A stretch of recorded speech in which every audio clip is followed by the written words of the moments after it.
গাইসালে ট্রেনে আগুন, ট্রেনের পিছনের ইঞ্জিনে আগুন লাগে, ডিজেল ইঞ্জিনে আগুন লাগায় বিপত্তি। তড়িঘড়ি খালি করে দেওয়া হয় লোকাল। আগুনের জেরে সাময়িক ব্যাহত হয় ট্রেন চলাচল। যে ছবি আপনারা দেখছেন শিলিগুড়িতে, যে ছবি মালদাগামী ট্রেনের ইঞ্জিনে আগুন লাগে। সরাসরি চলে যাব, আমার সঙ্গে আমার প্রতিনিধি রয়েছে চঞ্চল মোদক রয়েছে। চঞ্চল, ঠিক কি হয়েছিল এখনো পর্যন্ত? রেল সূত্রে কি জানা যাচ্ছে কতক্ষণ ব্যাহত ছিল ট্রেন চলাচল, তারপর স্বাভাবিক হয়?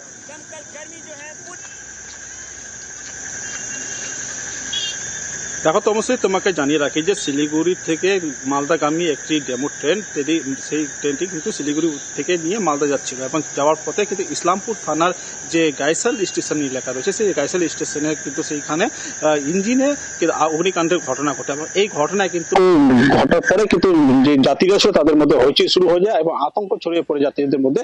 তবে যাত্রীরা কিন্তু তড়িঘড়ি সেই ট্রেন খালি করে দেয় এবং এতে হতাহতের কোনো খবর এখনো পর্যন্ত পাওয়া যায়নি। তবে এই যে ঘটনা, এই ঘটনার জেরে কিন্তু এলাকায় একটা চাঞ্চল্য ছড়িয়ে পড়ে। পাশাপাশি এই ঘটনার জেরে প্রায় 2 থেকে আড়াই ঘন্টা ট্রেন চলাচল বন্ধ রয়েছিল। এর মধ্যে রাজধানী এক্সপ্রেস সহ একাধিক যে দূরপাল্লার ট্রেন সেগুলি কিন্তু বন্ধ হয়ে যায় যাতায়াত। তারপরে কিন্তু ঘটনার খবর পেয়ে যে কাঠিয়া ডিআরএম ছিল সুরেন্দ্র কুমার, তিনিও কিন্তু ঘটনাস্থলে আসেন। তবে কি কারণে কিন্তু এই আগুনটি লাগলো তা এখনো পর্যন্ত স্পষ্ট নয়। তবে ঘটনাস্থলে ইসলামপুর থেকে 2টি ইঞ্জিন এসে, মানে দমকলের ইঞ্জিন এসে কিন্তু আগুন নিয়ন্ত্রণে নিয়ে আসে। তবে গোটা ঘটনার যে বিষয় সেটি ট্রেনটি সেখান থেকে সরিয়ে নিয়ে যাওয়া হয়েছে এবং সেটা যে তদন্ত করা হবে, পরীক্ষা করা হবে যে কি কারণে সে ট্রেনের ইঞ্জিনে আগুন লাগলো।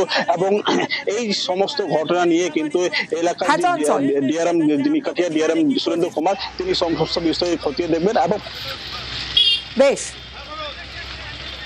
इस तरह की घटनाएं नहीं होनी चाहिए, समय रहते कंट्रोल कर लिया गया है। कोई पैसेंजर या किसी तरह का कोई नुकसान का खबर सभी तक नहीं मिला है और किसी को नुकसान हुआ भी नहीं। और जो पैसेंजर यहाँ पे छूट गए हैं उनके लिए दूसरे ट्रेनों की व्यवस्था की गई है। पता चला किस कारण से आग लगी? ये तो गाड़ी फिर शेड में रात में जाएगी, उसके बाद फिर इंक्वायरी किया जाएगा किस लिए हुआ है। সিগন্যাল সমস্যা, সেই সমস্যায় যাত্রী দুর্ভোগের ছবিটা এবার দেখাবো। সাঁতরাগাছি সিগন্যাল বিভ্রাটের দুর্ভোগের ছবিটা দেখুন। দেখুন, একের পর এক ট্রেন লেট এবং সেই লেট স্বাভাবিকের থেকে অনেক বেশি সময়। বিভ্রাটের দুর্ভোগের ছবিটা দেখছেন সাঁতরাগাছিতে। কত মানুষ অপেক্ষায় রয়েছেন। সিগন্যাল বিভ্রাটের প্রভাব দূরপাল্লার ট্রেনে। হাওড়া স্টেশনে দূরপাল্লার যাত্রীদের ভিড় চোখে পড়ছে। সরাসরি চলে যাব, আমার সঙ্গে অভিজিৎ চন্দ্র রয়েছে, অভিজিতের সঙ্গে কথা বলবো। অভিজিৎ, এই যে পরিস্থিতি, এই পরিস্থিতির ছবিটা বদলাবে কখন বা কবে, কতক্ষণ সময় লাগবে?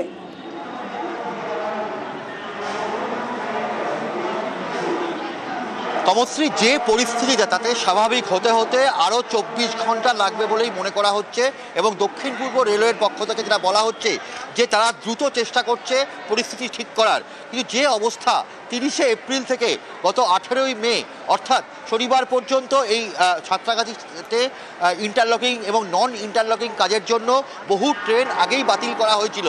তারপরেও রবিবার থেকে আবার সিগন্যালিং সিস্টেম বড় সড়োভাবে ধাক্কা খায় এবং যে বেশিরভাগ ট্রেনের যাত্রাপথ যেহেতু সাঁতরাগাছি হয়ে, ফলে যে পরিস্থিতি এই মুহূর্তে হাওড়া স্টেশনের দক্ষিণ পূর্ব রেলের হাওড়া শাখায় মুম্বাইগামী যে ট্রেনগুলো, মুম্বাইয়ের ট্রেন থেকে শুরু করে চেন্নাই ট্রেন, যশবন্তপুরম, পুরীর ট্রেন, প্রত্যেকটা ট্রেনের ক্ষেত্রে দূরপাল্লার বেশিরভাগ ট্রেনের যা পরিস্থিতি, ভয়ানক খারাপ পরিস্থিতি।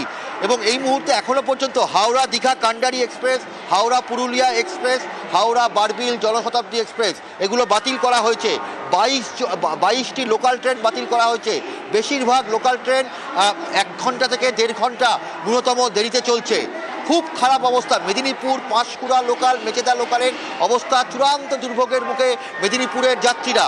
এবং যে পরিস্থিতি, অভিযোগ যাত্রীদের যে সঠিকভাবে কোনো ঘোষণা করা হচ্ছে না, ঘন্টার পর ঘন্টা তারা অপেক্ষা করছেন এই হাওড়া স্টেশনে। চূড়ান্ত দুর্ভোগের মুখে দক্ষিণ পূর্ব শাখার যাত্রীরা। বেশ, কাল থেকে দাঁড়িয়ে আছি, মানে এখানটায় ওখানে যাচ্ছি, ওখানে শুধু বলছে যে আসবে, কখন আসবে বলতে পারবো না, কিছু ওরা গ্রাহ্যই করছে না। মানে সারা রাত বাচ্চা নিয়ে খুবই অসুবিধার মধ্যে আছি। কাল থেকে হাওড়া স্টেশনে এইভাবেই বাইরে বসে আছি আমরা। কাল রাত্রি 9:30 থেকে বসে আছি এখানে এসে দেখছি ট্রেন না, সারা রাত